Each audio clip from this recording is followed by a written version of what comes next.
All right. Good morning, everybody. Welcome to Early Morning Crypto Talk. Bitcoin Brandon from Los Angeles, California. Go ahead and type your name in the chat box where you're listening in from. As a disclaimer, I am not a licensed financial advisor to be giving financial advice. I share information for entertainment, training, and educational purposes only. And it is up to you to make your own informed, intelligent decision on what direction you want to move into. So happy Monday morning. This is July 1st, the beginning of a new month, the also beginning of the second half of 2024. History is already in the making today.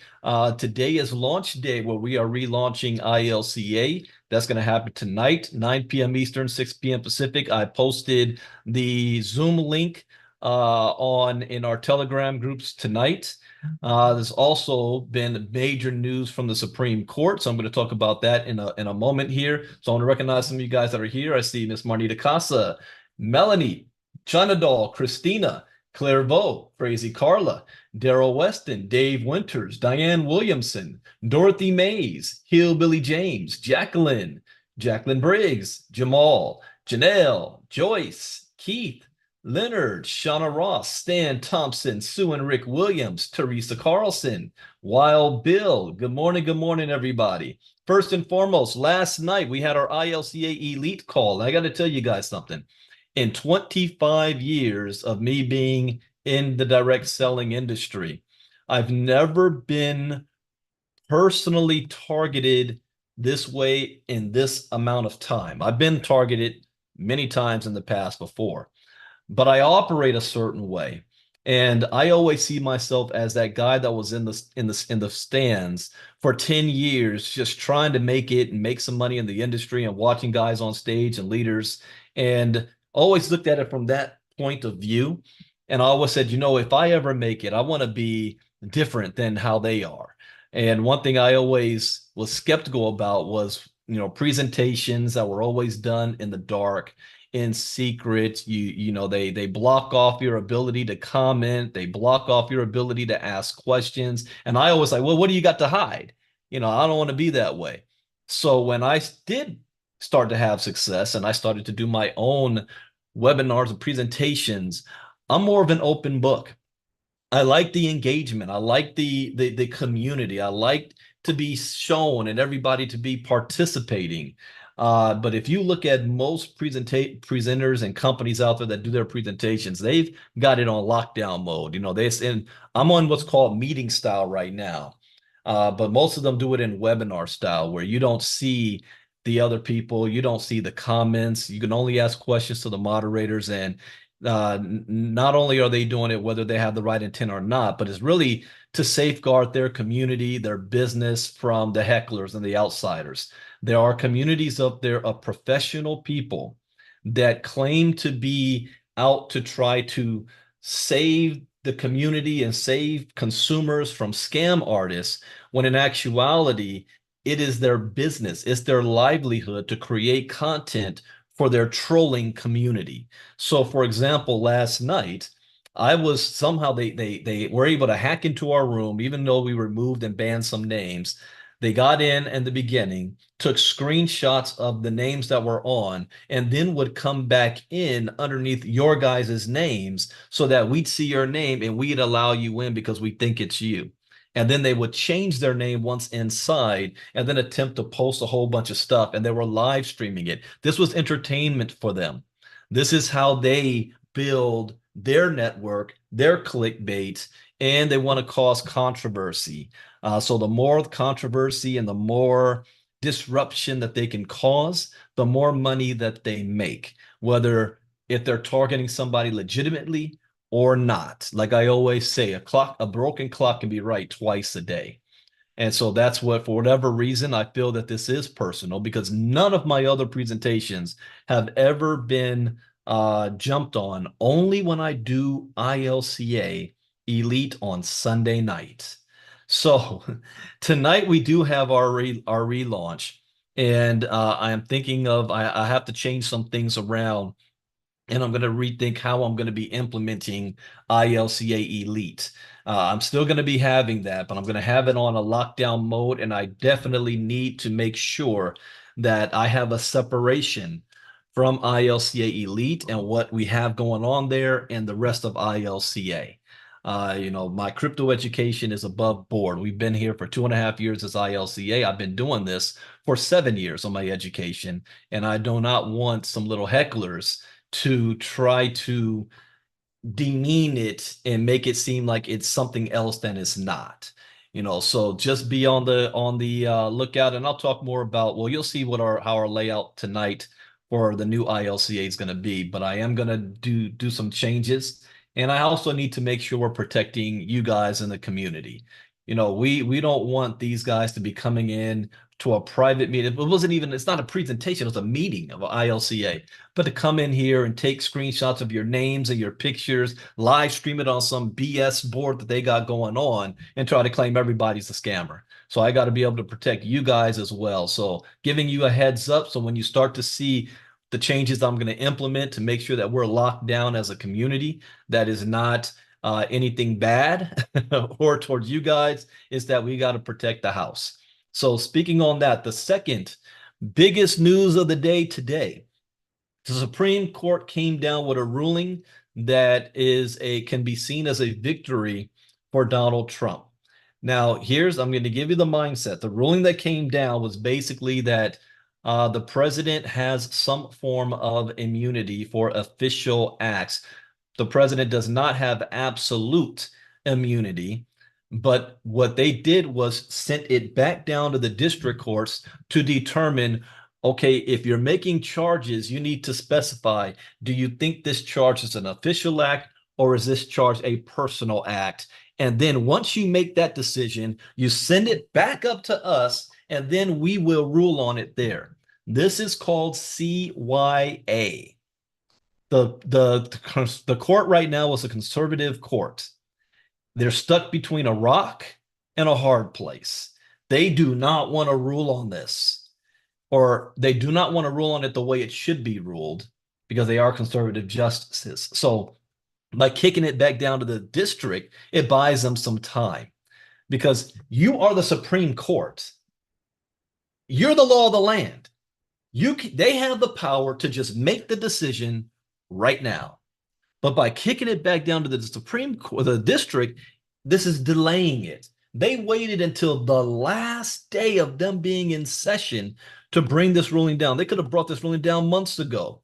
They waited till the last day. So why this is seen as a victory for Trump is because they did it this way, it is impossible for a trial to happen before the election.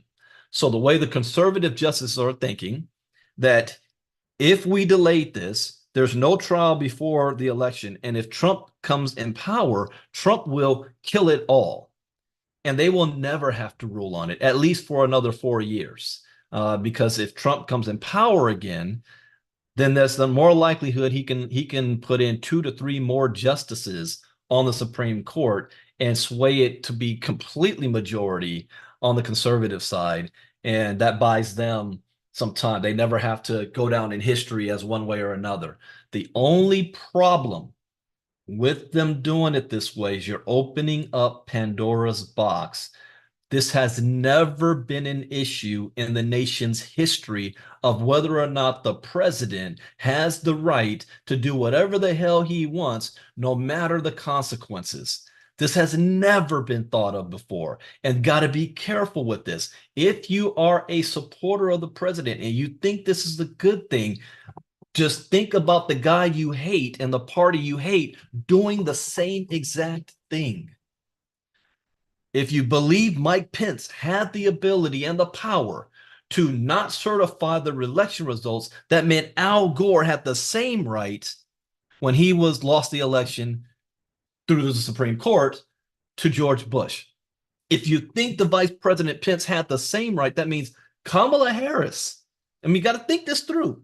If the Supreme Court says, and this is one of why they didn't rule on it, because if they came out and said the president has complete immunity, and if Joe Biden thought the same way Donald Trump did, who's president right now? Joe Biden could turn around and say, as an official act, I believe that MAGA is a domestic terrorist group that is a threat to democracy, and they're willing to overthrow the government if they don't get their way. Therefore, there are a terrorist group, and I'm making it illegal, and anybody walking down the street with a MAGA hat can get arrested. And he just does it. You got to be careful of how this plays out. Or let's say Donald Trump does win. Kamala Harris, as president of the Senate, can say, you know what? Yeah, Trump was right. Pence had the right to overturn the. I'm not certifying this election. Donald Trump is not going to win. We're giving it to Joe Biden. We're going to put up fake electors, and we're going to call them real electors. And yeah, that ain't happening. Sometimes you got to think things through. I wouldn't want to have any president, whether it's Reagan, Bush, Clinton, Obama, uh, Trump, Biden, ever to have that type of power.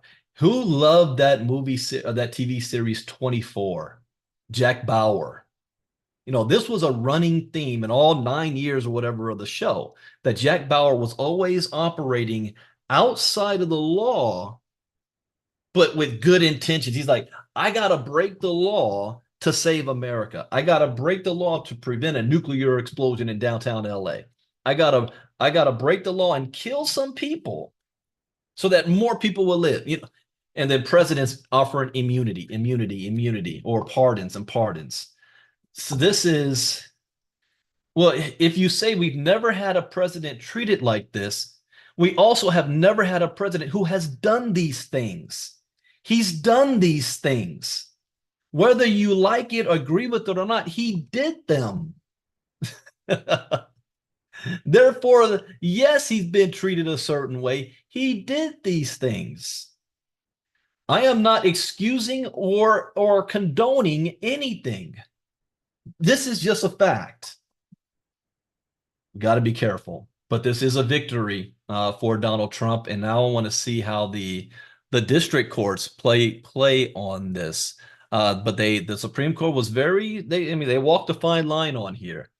But I mean, just think if it just makes, don't put the president's name in place, just the act itself. A president can order SEAL Team 6 to assassinate somebody. A president can overturn the government. A president can create detention camps. A president can just and never be prosecuted. That's insane.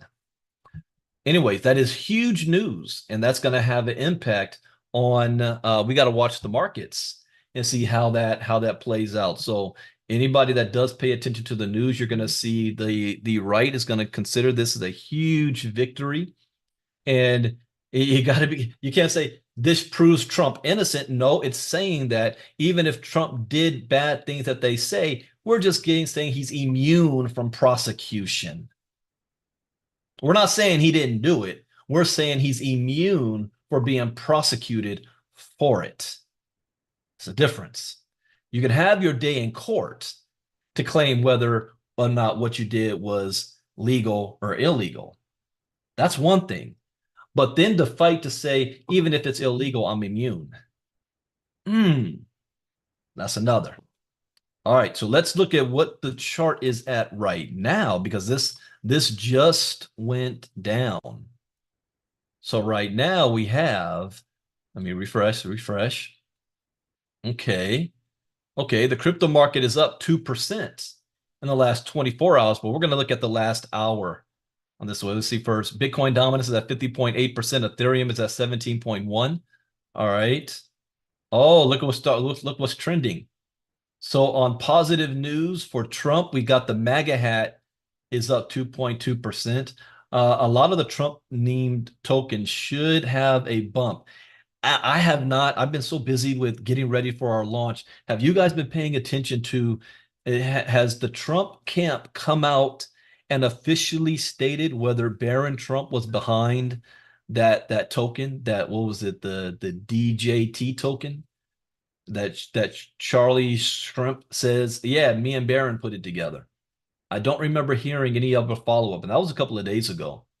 Or have they even come out and said, we are backing these tokens, or it's not coming from us? It's been really quiet about that. Let's see what you guys are saying. DC court should be P. Put this up so I can see you guys here. Yeah, Keith, you haven't seen any news on that. I haven't either, and that's intriguing to me because as protective as Melania is of Barron, any news of him in the media, I mean, she completely shut down when MAGA was trying to have Barron be a delegate from Florida for the Republican convention. She said, hell no. But this, now he's technically an adult. He's 18 years old now. So I don't know. Let's see, the last hour. Oh, look at this. The last hour, everything is in the green. Now, this makes sense on the crypto side because Trump and the conservatives have taken the position of being pro crypto. You guys remember a year ago I said, I wonder how long it'll take before crypto starts to get politicized and which parties are going to draw their line. So we see it now. We see it. It's a Republican Party that is on the pro crypto side, and they didn't used to be that way. Before FT, and it was like Terra Luna, no, FTX, the Republican side wasn't too keen on crypto. In fact, during the Trump administration, they followed his lead where Trump said Bitcoin is fake coin, it's not real money, cash is king, and crypto is a scam. So since Donald Trump said it, all of his supporters said the same thing. Well, not all. The crypto educated ones were like, you're going too far with that, Trump. You're not educated on it. But the uneducated said the same thing. Now, after the FTX debacle, and it was seen that in the 2020 election, Democratic politicians got the most crypto donations. The Republicans jumped all on them for that. The Democrats decided to show, oh, no, we're not pro crypto, we're anti crypto. And then the Republicans reversed suit. And starting with Donald Trump, actually, you know who first started it as a major political figure was Ron DeSantis. And then after him, Marco Rubio and Ted Cruz, they were attacking the CBDC. They weren't necessarily saying that we believe crypto is good, but they were attacking the CBDC side of things. And then Donald Trump jumped on that. And so now the entire Republican base is on the pro crypto side. So anything that's going to be positive news for Trump, we should see a bump in the crypto side. And that's what it looks like. I could be wrong. I'm only stating my opinion based on the evidence in front of me. You guys might see something different or come to a different conclusion. That's what I take the facts, the information, and then I draw up what I believe is a conclusion based on my experience. You guys might have something else, and that's perfectly okay. There's no one way is the only right way. All right. I remember what my coach used to say in basketball, because as kids, all we wanted to do was run to the 3-point line to shoot up threes. And he said, there's another way you can get a three. Drive to the lane, get fouled, and make the bucket. And now you're going to the free throw line for one. You just got 3 points. So 2 ways to get 3 points. Not just one way, different paths. Yeah, I am streaming on YouTube, George, and I'm not streaming on Facebook. I am streaming on YouTube. I should be looking at that. I gotta be on the lookout just in case, we do have the hecklers out and about on us. Let me pull myself up.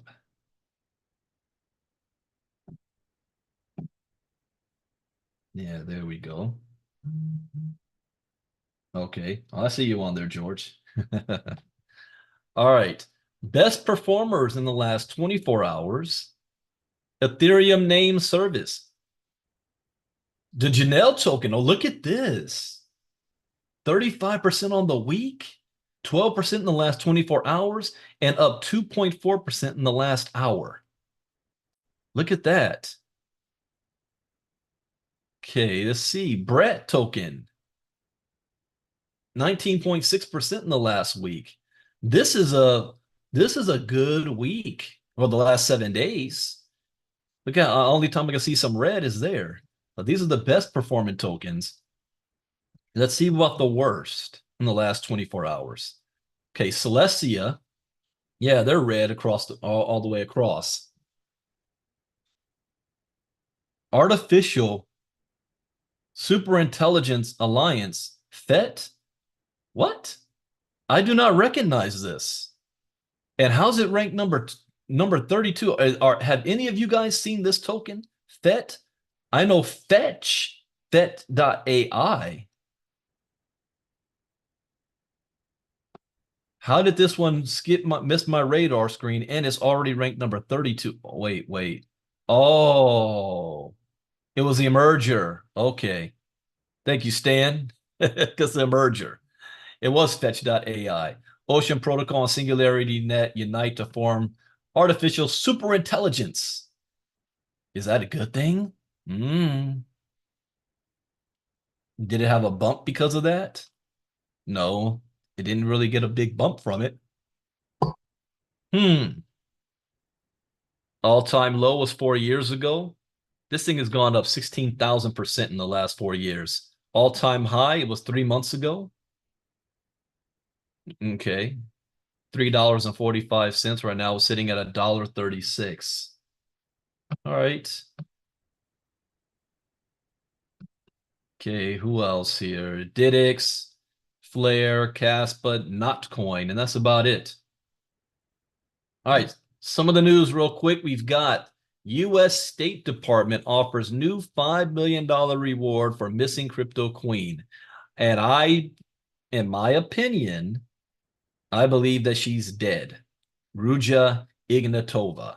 But there are others who claim that, nah, she's got enough money to do plastic surgery and, living under the radar on a beach somewhere with all her money. I doubt that, though.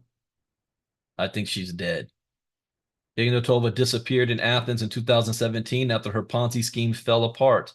The U.S. State Department is offering a $5 million bounty for information leading to the arrest or conviction of OneCoin founder Ruja Ignatova, the self-styled crypto queen, who vanished in Athens in 2017. So if they put out a new reward, they must have some new information that she may not be dead that they want to follow up on. They already had a previous reward of 250K.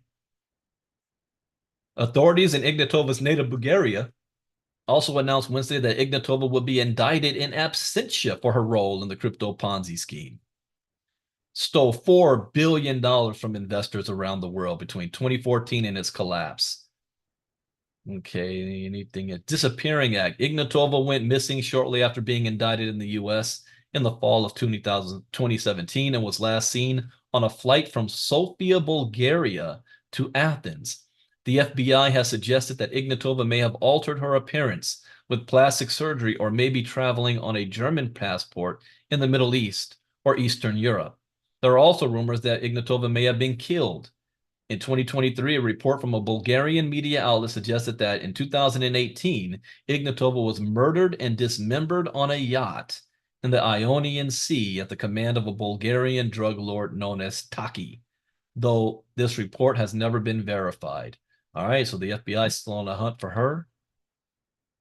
Treasury and IRS announced digital asset tax reporting regulations. The U.S. Department of the Treasury and the IRS have released final regulations for tax reporting on digital asset sales. Really? As part of the Biden-Harris administration's implementation of the Infrastructure Investment and Jobs Act, additionally, the Treasury and the IRS revealed that they anticipate issuing further rules later this year to establish reporting requirements for non-custodial brokers. Treasury and IRS finalized digital asset tax reporting rules. The U.S. Department of the Treasury and the IRS released final regulations implementing bipartisan tax reporting requirements for sales and exchanges of digital assets. These regulations are part of the Biden-Harris administration. Yeah. What are they saying here? The final regulations announced today will require brokers. Okay, who are you considering a broker? Whenever you start reading stuff and they put out titles here, you got to ask the question. Okay, they might consider everybody a broker who, if you've sold Bitcoin, if you sent Bitcoin from one wallet to somebody else's wallet, they may consider you a broker. So you got to be careful with this. Will require brokers to report gross proceeds on the sale of digital assets beginning in 2026, 2 years from now, for all sales in 2025. Brokers will be required to also report information on the tax basis for certain digital assets beginning in 2027 for sales in 2026. Someone asked me when I will start accepting crypto for my crypto education. And I responded, not anytime soon. I am a US citizen with a company registered in the United States where they are very hostile to crypto. Therefore, this is also a CYA on my part because I'm paying taxes. I'm registered. I have a business account, all that. I'm following stick with it, all just US dollars. And I pay my taxes on that. I don't even want them to even think something else is going on that they would consider funny business. If I was in a different country, then I would easily do crypto as payment. But I don't even want a perception of Brandon's trying to get around the laws or getting around the taxes or anything like that. So I am an open book. I'm not hiding anything. So brokers will also be required to report information on digital assets. Certain digital assets. What do you consider to be a certain digital asset? It's just like the Supreme Court said, well, we're not granting Trump full immunity, just some immunity based on official act and private act. Okay, then what is considered an official act and what is considered a private act? Who's determining that? The Supreme Court could. Instead, we're going to get it down to the district courts. You guys tell us, and then we'll decide after that. These regulations were developed after the Treasury and the IRS held a public hearing and reviewed more than 44,000 comments in response to proposed regulations.